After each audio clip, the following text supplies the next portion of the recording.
Jadi beberapa waktu lalu ada kejadian kembali di India, ya, di India, bagaimana beberapa muslimah ya, yang menggunakan hijab, ya, menggunakan jilbab dilarang, ya, dan kemudian mereka dipaksa keluar, lalu muncullah protes dan sampai hari ini bahkan belum terselesaikan, ya. Nah, ini mengingatkan kepada kita peristiwa di tahun 80 sekianan nih, mungkin saya sempat merasakan, ya, teman-teman yang usia-usia kelahiran 70 sekian, 74, 75, ya, di awal-awal 90-an masih merasakan. Saya sekolah di Tsanawiyah, ya, sekolah Tsanawiyah. Bayangin, Tsanawiyah itu kan sekolah Islam, ya, negeri, ya, Tsanawiyah negeri. Saya nggak usah sebutkan namanya, ya, biar aman, ya. Tsanawiyah negeri kelas 3, ya, saya dulu sekolah kami itu melarang, betul-betul melarang siswinya, ya, berjilbab. Emang betul-betul nggak boleh, ya. Bahkan kepala sekolahnya yang seorang perempuan pun yang nggak pakai jilbab, ya. Ada salah seorang sepupu perempuan saya, dari rumah dia pakai jilbab, sampai ke sekolahan mampir ke kantin, ya. Nah, kemudian dilepas jilbabnya dan diganti dengan pakaian yang biasa. Ini terjadi di tahun 90-91 gitu, ya. Sampai kemudian maraklah protes, ya, demonstrasi, kemudian tuntutan, ya. Dan alhamdulillah, ya, hari ini mestinya, ya, walaupun masih ada kasus-kasus tertentu, ya, alhamdulillah tidak ada kesulitan lagi, insyaallah, gitu, ya. Nah, saudara-saudara kita, ya, muslimah kita yang di India masih mengalami tekanan-tekanan, ya, dalam melaksanakan ibadah mereka, khususnya para muslimah, dan tak terkecuali juga dalam melaksanakan ibadah yang lainnya, gitu kan. Di tahun, dan ini bukan satu peristiwa sekiranya, sering terjadi, sering banget gitu, ya. Saya agak lama bergelut di dunia jurnalistik, ya. Salah satu rubrik di media kami dulu ada yang namanya Alam Islami. Di antara kasus atau kemudian beberapa peristiwa yang sering kami angkat dalam tulisan adalah, ya, diskriminasi dan intoleransi, ya, umat Hindu di India, ya, terutama. Jadi ada kasus India, ada Kashmir, itu berbeda gitu, ya, walaupun bertetangga, tapi kasus mereka itu berbeda, ya. Nah, kita akan potret dua negara ini, ya, dan background saya sejarah. Saya ingin sedikit mengulas sekilas saja, ya, tentang bagaimana Islam masuk ke India, ya, supaya kita tahu petanya. Karena mengingat hari ini India itu menduduki peringkat kedua atau ketiga terbesar penduduk Muslim dunia, gitu, ya. Dia kalau nggak salah masih kalah dengan Pakistan, gitu, ya. Nah, tapi kalau trennya begini, diprediksi tahun 2000 atau sekitar ya 7 atau 8 tahun lagi dia bisa mengalahkan Indonesia. Nah, sekarang kan Muslim terbanyak, ya. Jadi negara dengan penduduk Muslim paling banyak di dunia itu kan Indonesia, ya, 220 sekian juta, gitu, ya. Lebih dari 200 juta penduduk masih dipegang oleh Indonesia. Aksaru muslimin sukanan, ya, muslim yang paling banyak atau negara yang paling banyak muslimnya itu Indonesia dengan 86,7% dari seluruh penduduk, atau sekitar 10,3 sekian persen dari seluruh penduduk muslim dunia, ya, itu Indonesia. Tapi diprediksi sekitar 7 atau 8 tahun ke depan, ya, kita akan kalah, dan yang akan mengalahkan kita adalah India, ya, karena jumlah penduduk mereka yang muslim itu hampir, ya, 200 juta, ya. Ini 14% sekian dari seluruh jumlah penduduknya. India kan kalau nggak salah 1,4 miliaran, gitu, ya. Jadi kalau sekitar 200, ya, sekitar 14-15% lah, ya. Ini dahsyat, besar sekali, ya, besar sekali, ya, banyak sekali jumlah penduduknya, ya. Mengalahkan Cina, ya, walaupun penduduk dunia terbesar adalah Cina, gitu kan, tapi penduduk muslim yang muslim paling banyak itu India, ya, walaupun masih di bawah Indonesia maksudnya. Nah, ini yang penting untuk kita ketahui. Nah, ini fakta pertama. Fakta pertama bahwa di India itu banyak muslimnya, satu. Yang kedua, kalau kita telusuri sejarah gitu kan, ternyata di India itu dulu Islam itu pernah berjaya. Paling tidak ada, nanti coba saya ingat-ingat ya, ada 5 atau 6 kerajaan Islam yang pernah berkuasa di India. Nah, pertanyaannya adalah mengapa dengan ya, pernah jayanya Islam di situ, dengan Muslim yang relatif banyak, walaupun hanya 14% dari total seluruhan ya, tapi 200 juta itu banyak gitu kan. 200 juta penduduk Muslim itu berarti 7 kali lipat ya penduduk Saudi gitu ya. Saudi kan 30-an juta saja ya, banyak.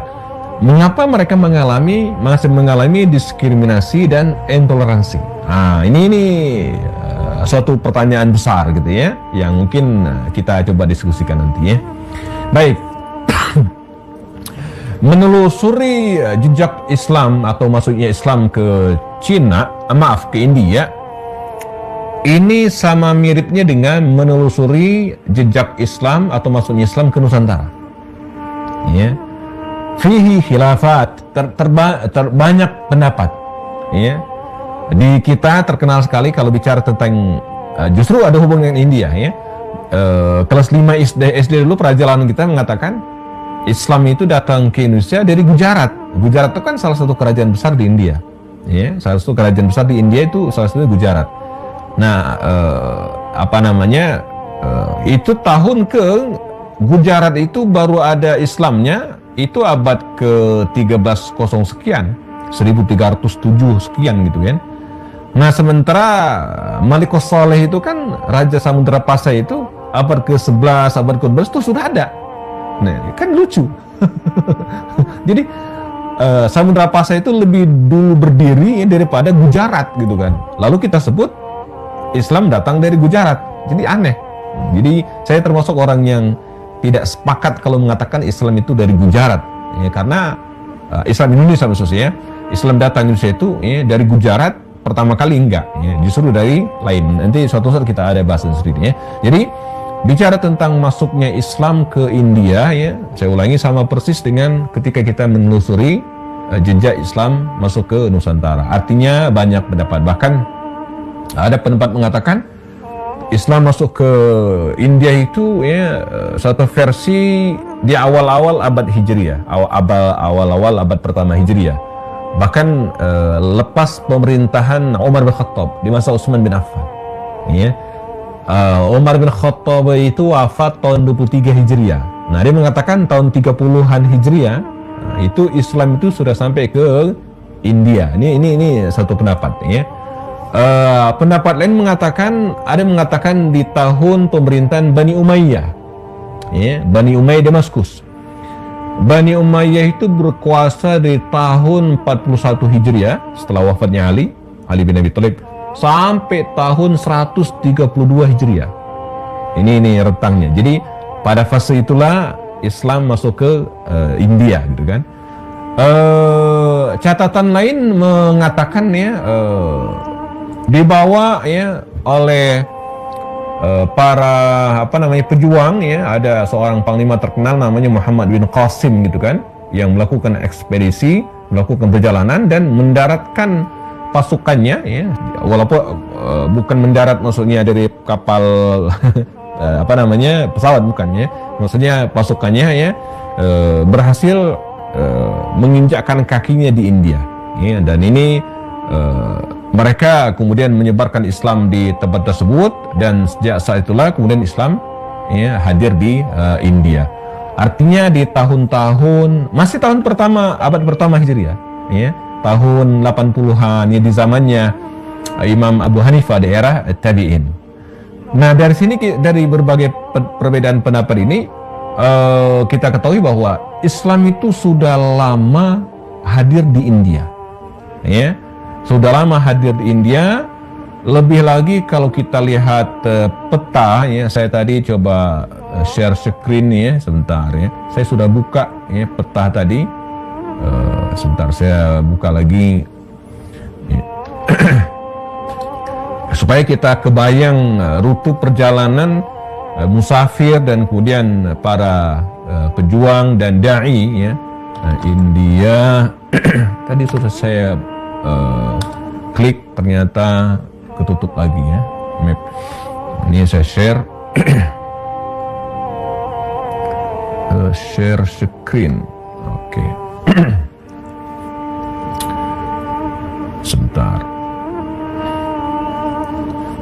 Ini ya. Jadi dari daratan Jazirah Arab ya, kalau kita lihat peta ini masih proses menuju ke daratan India itu jangkauannya lebih mudah gitu ya daripada ke Indonesia ya. Sebab kalau ke Indonesia sulit kalau hanya lewat daratan gitu ya, mesti lewat laut, dia akan muter gitu ya, muter lewat Asia Utara ya. Tapi kalau ke India itu bisa bablas langsung ya. Jadi sangat mungkin secara logika bahwa Islam itu di abad-abad ke-7 Masehi ya, atau abad-abad pertama Hijriah sudah sampai ke India. Nah ini jemaah sudah muncul ya di slide atau di monitor ya. Ini peta sudah kelihatan teman-teman? Sudah ya? Oke ya. Nah ini kan Saudi ya, Saudi Arabia ya di sini. Kemudian atau kalau mau lebih gampang lagi kita bikin rutenya gitu ya, direct ini dari para sahabat Nabi itu dari Madinah ya, Madinah Arab Saudi ya, mereka ke India, kita anggap saja mereka jalan kaki lah ya, karena waktu itu belum ada pesawat. Nah ini rutenya ya. Jadi bisa diperhatikan dari sini ya, sangat mungkin ya kalau mereka lewat darat atau naik ke atas lewat Irak misalnya, langsung ke Iran. Apalagi Iran waktu itu sudah dikuasai oleh kaum muslimin ya, masuk ke lewat Afghanistan ataupun Pakistan langsung ke India. Jadi dekat, sangat mungkin ya, di awal-awal abad pertama Hijriah itu Islam sudah ada di India ya. Nah kalau ke Indonesia kan jauh ya, harus ke sini nih.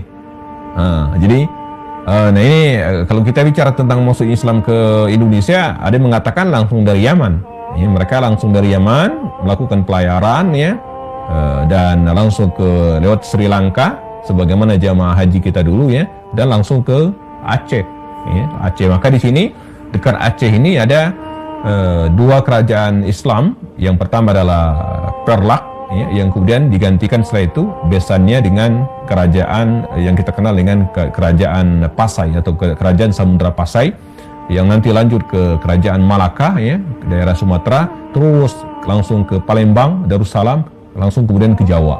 Demikian perjalanan Islam ke Nusantara gitu kan. Nah yang masuk ke Jawa ya di era runtuhnya Majapahit ya. Nah ini poin pertama jemaah, bahwa Islam ya sudah ada di India sejak awal atau abad-abad pertama Hijriah ya. Jadi sebelum 100 tahun Islam sudah ada di India sejak awal ya. Ini satu. Kemudian yang berikutnya, fakta yang juga bisa dijelaskan seperti sampaikan tadi, bahwa di sini ya pernah, nah ini saya share lagi. Saya belum sempat, maaf, buatkan PowerPoint-nya ya. Hari ini ya agak full butuh istirahat, jadi tadi mau buat PowerPoint-nya nggak keburu waktunya ya. Nah ini. Jadi ini ada kerajaan-kerajaan Islam yang pernah jaya di India ya. Ini sebagai gambaran teman-teman bahwa Islam itu pernah berjaya di India. Ini poinnya gitu kan. Ada Kesultanan Delhi namanya. Ini didirikan ya di sekitar tahun atau abad ke-12 ya. Jadi kalau secara personal mungkin sejak awal-awal ya, abad ke-7, abad ke-8 sudah ada di India, tapi dalam bentuk kerajaan mungkin abad ke-12an gitu ya. Ada namanya Kesultanan Delhi. Nah konon Kesultanan dari Kesultanan Delhi ini yang kemudian banyak menyebar, dan ada juga yang sampai ke Indonesia. Ada riwayat mengatakan Malik Qossalah, Sultan Malik Qossalah pendiri Samudra Pasai itu justru pecahan dari Delhi. Dia salah seorang petinggi ya dari Delhi yang kemudian menyeberang dan sampai ke Sumatera dan mendirikan kerajaan yang kita kenal dengan Samudra Pasai ya. Dan ini terus berkembang ya sampai kemudian runtuh ya sekitar tahun 1526 Masehi. Jadi lama ya. Jadi dari 1200 sampai 1500, 300 tahun mereka berkuasa ya. Dan sampai sekarang masih ada sisa-sisanya ya. Kemudian yang kedua, ini juga terkenal ya, kerajaan atau Kesultanan Gujarat, terkenal sekali ya, Kesultanan Gujarat yang didirikan oleh Sultan Muzaffar Shah, ya, Shah, ya, ini raja, apa namanya, ini mereka gelar raja mereka ya, tahun 1407. Nah di sini malah datanya 1407. Jadi kalau kita menyebutkan bahwa Islam dari Gujarat, Islam Indonesia dari Gujarat, kalau berdasarkan data ini, ya agak aneh karena Samudra Pasai berdiri justru sebelumnya gitu kan. Nah yang juga merupakan pecahan kerajaan Delhi sebelumnya ya. Dan terus berkuasa ya sampai kemudian Kesultanan Gujarat di India ini ya, berakhir setelah dijajah oleh Kekaisaran Mughal ya. Jadi kerajaan Mughal ini dari China ya, yang Mongol kalau bahasa kita ya, keturunannya Genghis Khan ini melanglang buana menjajah banyak negara gitu ya. Dialah atau mereka yang menaklukkan, membumi hanguskan Baghdad ya tahun 1258 Masehi ya. Bahkan di Indonesia dia pernah mengirimkan pasukan ya, pasukan Kubilai Khan ya untuk menaklukkan Raja Jawa ya, Singosari pada waktu itu ya. Nah, dia juga menaklukkan kerajaan Gujarat di India tahun 1573. Sisa-sisa kebesaran kesultanan yang masih dapat dilihat sampai sekarang antara lain Masjid Rani, ya, Masjid Jama, dan semuanya berada di ibu kota Ahmadabad atau di kota besar Ahmadabad. Sampai sekarang masih ada sisa-sisa kebesarannya ya.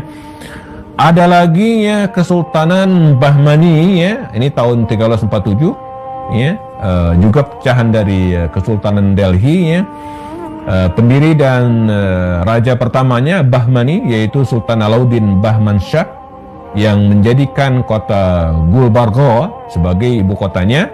Dan Kesultanan Bahmani ini ya mengalami kemunduran dan pecah menjadi kesultanan-kesultanan kecil di tahun 1518 dan masih terdapat beberapa sisanya benteng, masjid, ya, madrasah ya, yang masih ada sampai hari ini ya.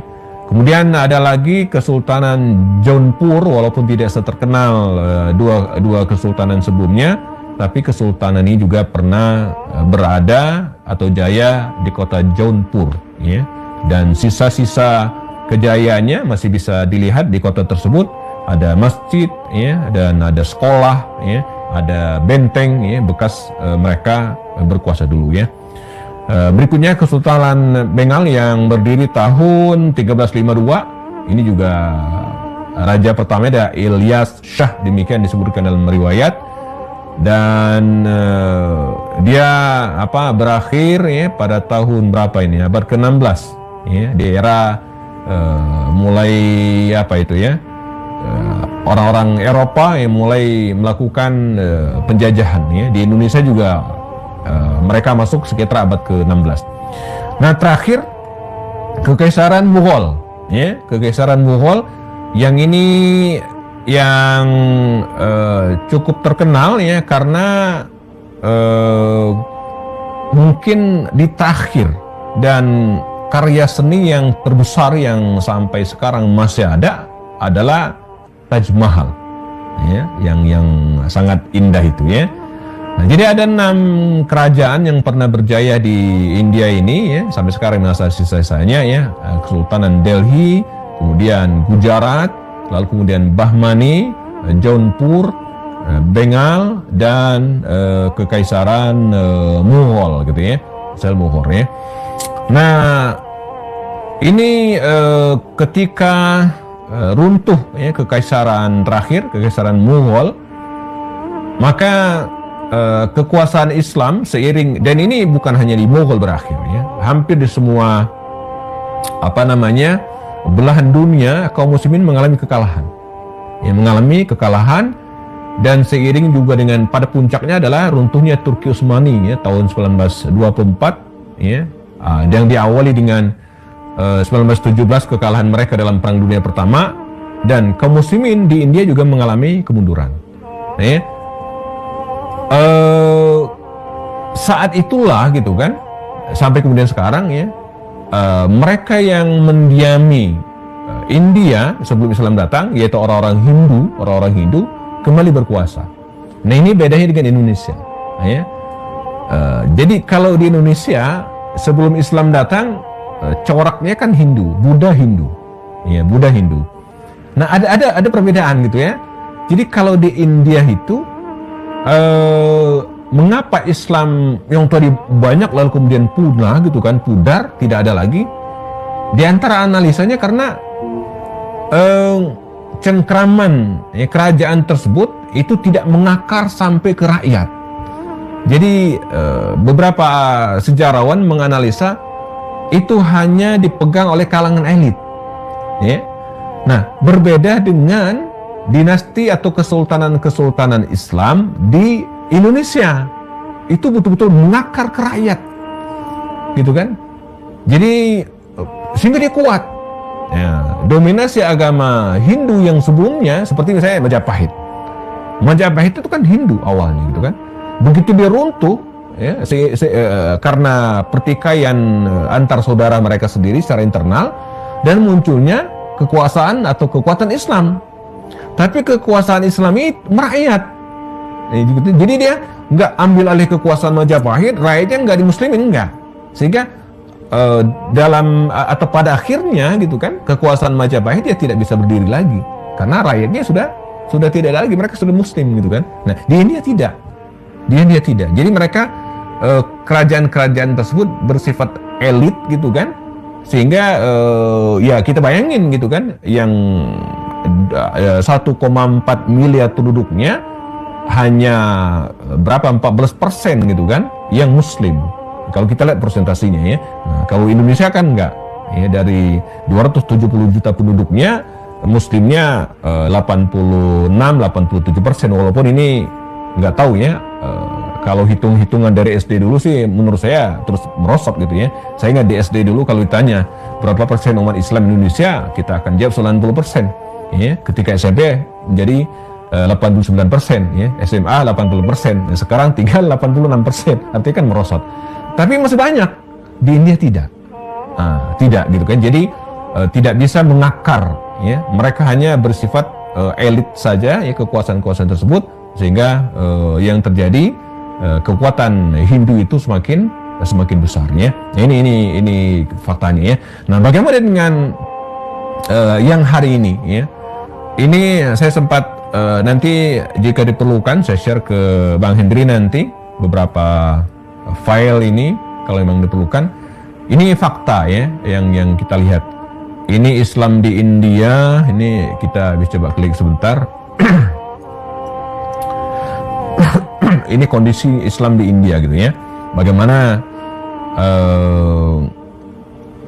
baik secara populasi penduduknya ya, ataupun agamanya ya, kita bisa lihat di sini, dan ini data umum gitu kan, data umum dan terus diperbarui ya. Nah, ini tadi sampaikan Islam adalah agama terbesar kedua di Republik India setelah Hindu. Jadi Hindu itu yang paling besar, yang nomor 2 adalah Islam, 14,4% penduduknya gitu ya. Jadi dan India merupakan negara dengan populasi muslim terbesar kedua setelah Indonesia ya, setelah Indonesia. Yang terbesar pertama seluruh dunia adalah Indonesia ya. Kemudian sebagian besar penduduk muslim adalah berasal dari lokal dengan tidak tereksi atau kecil pada tingkat nyata di aliran gen luar. Jadi emang orang lokal tapi tidak mengakar gitu ya. Jadi kemudian apalagi di sini, nah ini yang tadi ya, Indonesia 279. Kalau data ini masih Pakistan, dia bersaing dengan Pakistan 208 dan 207 ya, jadi bersaing ketat ya.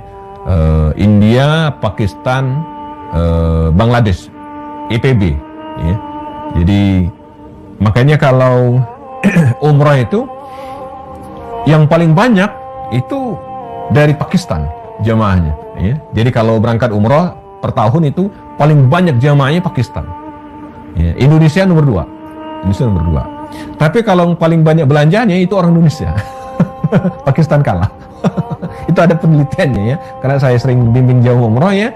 Jadi tahu ya, orang Pakistan itu banyak sekali ya, dan mereka kalau umrah itu lama-lama ya. Nah ini, kemudian berikutnya, nah ini yang pernah menghebohkan pemberitaan dulu di tahun 92-an kalau nggak salah. Ini salah satu kondisi yang terjadi di India ya. Ada Masjid Babri namanya. Jadi ini masjid tua jamaah ya. Ini masjid tua bersejarah ya, dan berdiri abad ke-16. Masjid tua ini berdiri oleh orang-orang India Hindu, ini dimusnahkan, disamaratakan dengan tanah gitu kan, sehingga, dan bukan hanya satu ini masjid, banyak beberapa masjid yang lainnya. Nah belakangan ketika mereka terus berkuasa gitu kan, tempat tersebut kemudian didirikan kuil. Sampai hari ini itu menjadi pembicaraan, dan mereka yang menghancurkan itu tidak diadili gitu kan. Jadi di sini disebutkan dalam pemberitaan ini ya, ini tahun 92, kemudian mereka yang ya dalam hitungan berapa jam bangunan masjid sudah rata dengan tanah gitu kan, dihancurkan ya. Apalagi ketika partai sekuler Hindu ya, partai sekuler Hindu ya berkuasa ya, BJP ini partai yang berkuasa sampai hari ini ya, itu sangat anti-Islam. Jadi partai politik yang berkuasa hari ini, apalagi Perdana Menterinya itu sangat-sangat anti-Islam. Bahkan dia pernah mencetuskan, ya walaupun bukan dari lisannya langsung ya, beberapa anak buahnya yang mengatakan bahwa dia pengen menjadikan India itu sebagai negara khusus Hindu. Ini negara khusus Hindu ya. Kemudian fakta yang lainnya nanti, nah ini. Jadi mereka pernah menyerukan ya genocide ya, menyerukan genocide. Genocide itu artinya menghabiskan gitu kan. Seruan genocide Muslim, dan jadi seorang biksu India ya bernama Yati Narsinghanan dulu pernah menyerukan agar, mana ya, saya ada kalimatnya, nah ini. Jika 100 dari kita siap untuk membunuh, nah ini. Jika 100 dari kita, lancar-lancar ya, sebentar. Nah, jika 100 dari kita siap membunuh 2 dari juta dari mereka, Muslim maksudnya, maka kita akan menang dan menjadikan dia sebagai negara Hindu. Ya. Nah, ini pekan lalu dia bicara, tanggal 18 Januari. Jadi belum lama. Ya. Jika 100 dari kita siap membunuh 2 juta dari mereka, maka kita akan menang dan menjadikan dia sebagai negara Hindu. Jadi dia boikot ekonomi tidak akan berhasil. Kelompok Hindu perlu memperbarui diri. Pedang hanya terlihat bagus di atas panggung. Pertempuran melawan Muslim ini akan dimenangkan oleh mereka yang memiliki senjata lebih baik. Jadi sangat-sangat provokatif sekali gitu kan bahasa-bahasa mereka ya. Ini menggambarkan ya tentang kondisi Muslim di sana ya. Kemudian fakta yang berikutnya ya, nah ini yang saya katakan tadi ya, Perdana Menteri India ya yang sekarang berkuasa itu sangat-sangat anti-Islam, sangat-sangat anti-Islam ya. Dulu calon ya, sekarang sudah jadi menteri. Nah, ini orangnya, jadi sangat-sangat anti-Islam dia ya. Sampai sekarang dia punya target untuk menghabiskan umat Islam. Ini beritanya hari ini ya, per hari ini Kamis 10 Februari 2022. Nah, dia akan dicalonkan sebagai Perdana Menteri India, menggantikan yang sekarang aja udah anti-Islam ya. Nah, ya ini lebih lagi. Jadi kalau dia menang gitu kan, maka kondisi kaum muslimin di India itu akan semakin berat ya, akan semakin berat.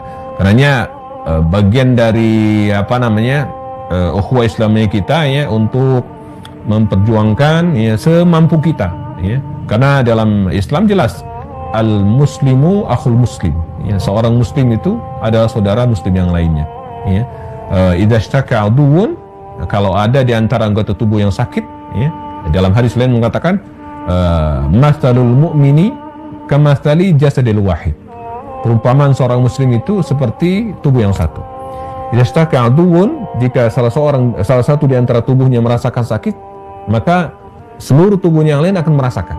Ya, jadi apa yang dialami oleh saudara kita di negeri India ya mestinya menyadarkan kita ya. Lama berkuasa, mengapa muslim India lemah ya? Ada dua ya. Sedikitnya penopang penaklukan muslim India. Jadi komunitas muslim di sana sekelompok kecil tentara yang tidak didukung sebagian besar penduduk.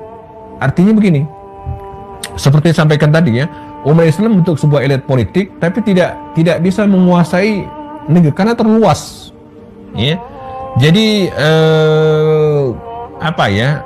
Mereka tidak bisa masuk ke ranah politik, gitu kan? Sehingga mereka tidak mewarnai. Nah ini pelajaran bagi kita. Saya suka sampaikan gitu kan. Umat Islam itu harus ada yang seperti burung di angkasa, gitu kan?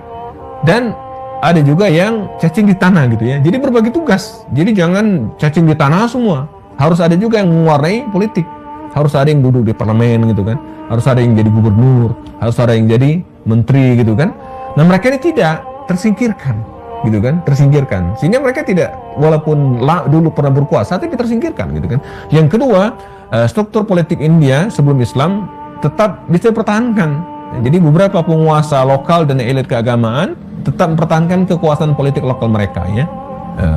Walaupun dulu mereka dalam kekuasaan Islam. Jadi walaupun ada kerajaan Gujarat ya, tadi bla bla itu ya, tapi tradisi mereka dan kekuatan lokal mereka itu tetap dipertahankan. Jadi asimilasi dan kalau di kita kan enggak. Wali Songo dulu emang halus kerjaannya gitu kan. Wali Songo dulu ketika mereka berdakwah di Indonesia itu memang halus. Tapi terjadi perubahan. Gitu ya. Misal, mengapa ada tahlilan hari ini? Tahlilan. Ya, tahlilan 3 hari, 40 hari. Itu kan tradisi Hindu dulu. Ya, dulu. Nah, Wali Songo dulu bijak. Ya, tradisi itu tidak dihapus, tapi diganti.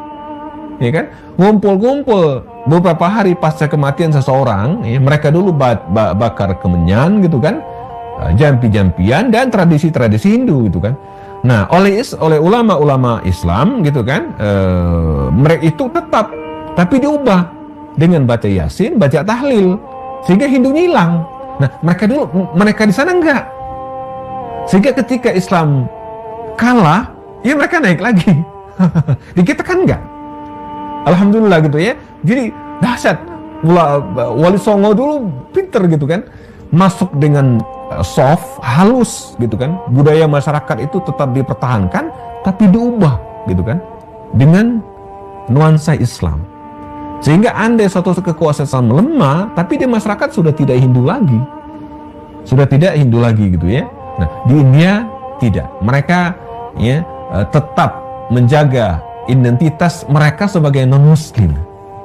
Kalau kita hari ini, kalau ada orang yang ngumpul-ngumpul setelah mati, itu bukan orang Hindu, itu bukan muslim. Di sana enggak, gitu ya. Nah, ini paling tidak beberapa faktor. Saya diminta juga untuk bicara tentang Kashmir ya. Saya belum sempat rangkuman, tapi begini. Kashmir ini sebuah negara yang menarik ya. Saya juga baru ngeh ketika baca-baca artikel. Ini negara jadi rebutan ya, karena indah, cantik, unik, kaya gitu ya. Wajar kalau kemudian diperebutkan oleh 3 negara ya. Diperebutkan oleh India ya, diinginkan oleh Pakistan gitu kan. Dan nah ini ya, Kashmir wilayah yang berdekatan dengan India, dia posisinya itu kan India, Pakistan, Bangladesh, nah dia di tengah. Nah ini petanya Pak, mana? Petanya, nah ini. Jadi atau mana yang peta aslinya tadi supaya kita kebaca posisinya ya, posisinya mana peta tadi, peta Kashmir. Ini saya bikin sebentar, ini nggak bisa ya. Nah ini, jadi dia Pakistan ya. Dan kemudian di sebelah sininya ada India di bawahnya gitu kan.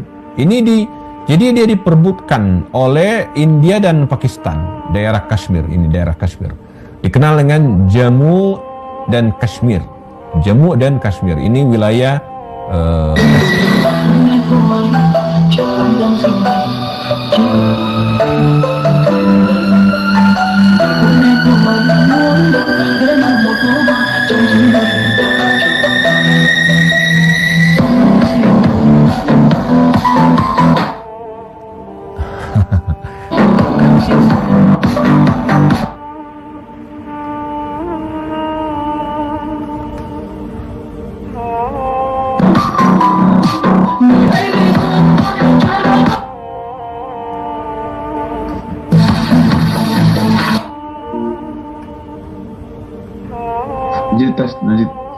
Lanjut. Oke. Sedikit ini.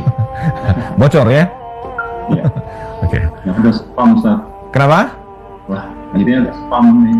Ya, betul. Ya, saya di awal-awal pakai Zoom ya, ada beberapa kali bocor. Jadi masuk orang-orang yang nggak jelas. Ya, makanya biasanya emang link-link Zoom itu kadang kita kasih di mepet-mepet ya.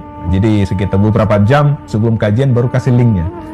Kalau dikasih link 5 hari sebelumnya itu bisa siapa pun bisa gabung gitu ya, siapa pun bisa masuk ya. Jadi jadi ini pelajaran bagi kita juga. Mending itu iklan. Iya, jadi mending iklannya lagu tadi. Ada iklannya gambar porno, nauzubillah. Iya, saya nggak pernah sih, cuman ada teman-teman cerita. Nih kita pelajaran bagi kita aja. Oke, baik ya. Nah, jadi Kashmir ini jadi rebutan gitu kan. Dan kalau kita bicara tentang Muslim Kashmir ini besar. Ya, jadi mereka ini hampir 80% yaitu Muslim, mayoritas Muslim ya Kashmir ya. Dan negerinya kaya, pemandangannya bagus. Lalu kemudian maka ada yang menyebut dengan Kashmir ini sebagai sebuah wilayah yang dikenal sebagai surganya di bumi gitu ya, saking ininya ya. Jadi lebih dari atau sekitar 80% ya penduduknya itu Muslim ya. Walaupun total jumlah penduduknya nggak banyak ya, paling 16-17 juta ya, jadi tidak banyak ya. Dan meski mayoritas ya, namun sayang umat Islam di kami sini tidak seperti kita di Indonesia yang alhamdulillah ya kita bisa, walaupun ya banyak maksudnya ada masalah-masalah yang kita alami, tapi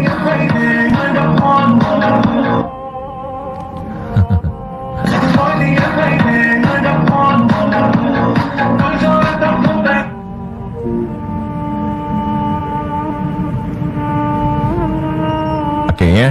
Nah, jadi Kashmir ini ya walaupun mayoritas ya, tapi sampaikan tadi dia tidak seperti Indonesia. Ya, jadi Indonesia alhamdulillah kita 80% dan bisa melaksanakan ibadah dengan relatif baik walaupun ada masalah ya. Terlebih untuk menggunakan simbol-simbol keislaman ya, mereka sangat sulit ya. Misalnya berhijab, melaksanakan ibadah di tempat-tempat terbuka ya, melaksanakan misalnya sholat sholat Idul Fitri, Idul Adha di lapangan-lapangan terbuka, itu mereka sangat-sangat sulit ya. Dan sampai hari ini ya dia masih dalam pengawasan ya, ketat negara India gitu kan. Dan dia seperti di tengah ya. Jadi ketika ada perseteruan antara India dengan Pakistan, maka dia kena ya. Makanya Kashmir ini termasuk negara yang sangat tidak aman ya. Ada beberapa teman yang suka melakukan perjalanan itu, posisi Kashmir itu sama dengan Pakistan. Ketika Pakistan bergejolak, maka mereka juga bergejolak ya. Jadi sangat-sangat tergantung dengan kondisi negara-negara di sampingnya. Kalau negara di sampingnya adem ayem gitu kan, mereka juga adem ayem. Tapi kalau negara di sampingnya mengalami gejolak ya, perang saudara seperti sebelumnya naik sedikit Afghanistan misalnya, maka mereka mengalami hal yang sama juga ya. Dan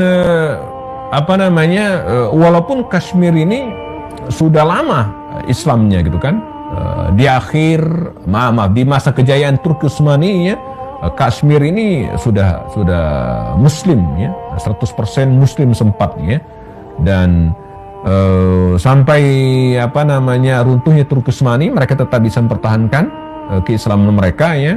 Cuman wallahu alam ya, karena saya belum mendapatkan penjelasan detail ya, mengapa dia bisa diperebutkan oleh negara-negara sekitarnya, apakah karena kekayaan alamnya atau seperti apa ya. Intinya apa, Kashmir ini negara yang belum sepenuhnya merdeka gitu kan, dan sebagaimana negara yang sepenuhnya belum merdeka, maka mereka tidak berdaulat, tidak bisa melaksanakan hukum mereka secara mandiri. Nah ini pengantar jamaah sekalian, alhamdulillah sudah jam 9:05, tidak terasa ya. Kalau bicara tentang kondisi kaum muslimin ini akan sangat luas ya. Apa yang sampaikan pada malam hari ini sekedar pemantik saja, pengetahuan dasar, sisanya kita bisa diskusikan dan nanti silakan diperdalam masing-masing insyaallah ya. Saya kembalikan ke Bang Arwan untuk memandu diskusi kita berikutnya. Jazakumullah khairan. Mohon maaf atas kekurangan. Assalamualaikum warahmatullahi wabarakatuh. Waalaikumsalam warahmatullahi wabarakatuh. Jazakallah kepada Ustaz Happy dalam membahas tentang dunia Islam kontemporer.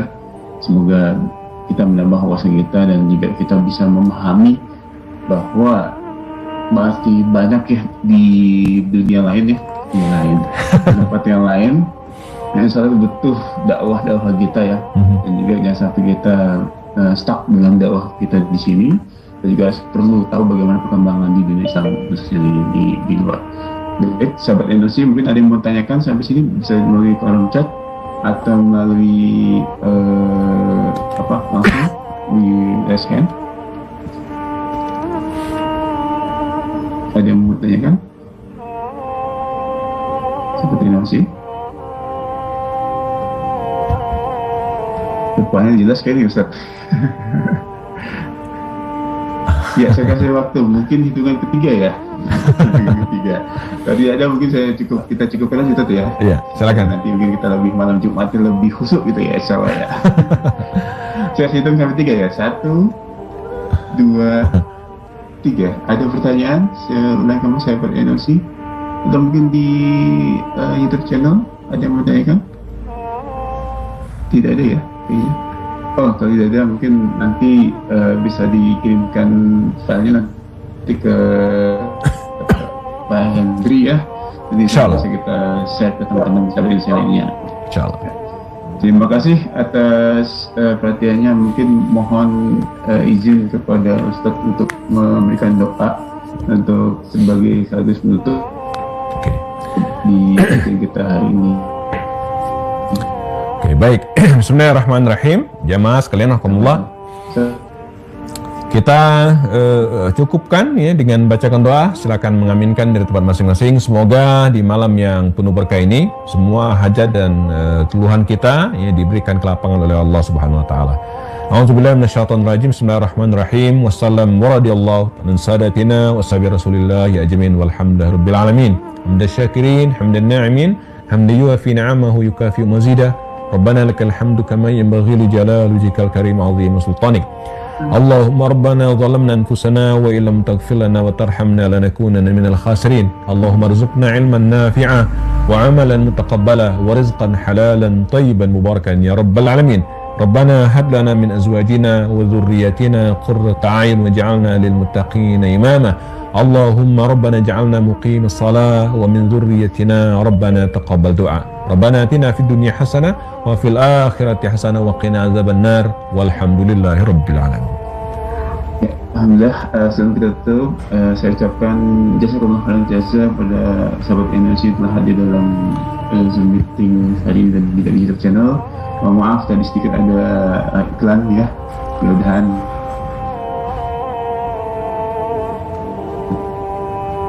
lain waktu tidak terjadi lagi dan kita akan siap. Mungkin saja dari kami sebagai tim NOC, sahabat tim, kita tutup dengan doa penutup majelis. Subhanakallah bihamdika asyhadu an la ilaha illa anta astaghfiruka wa atubu ilaik. Saya wabillahi taufiq wal hidayah. Assalamualaikum warahmatullahi wabarakatuh. Waalaikumsalam warahmatullahi wabarakatuh. Terima kasih semuanya.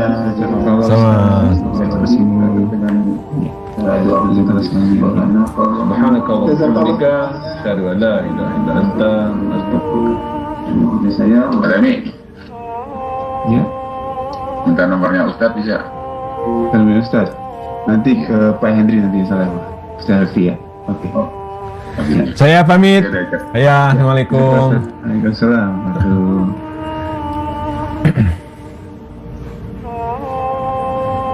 Baik, teman sekalian, kita cukupkan kajian pada malam hari ini. Jazakumullah khairan. Assalamualaikum warahmatullahi wabarakatuh.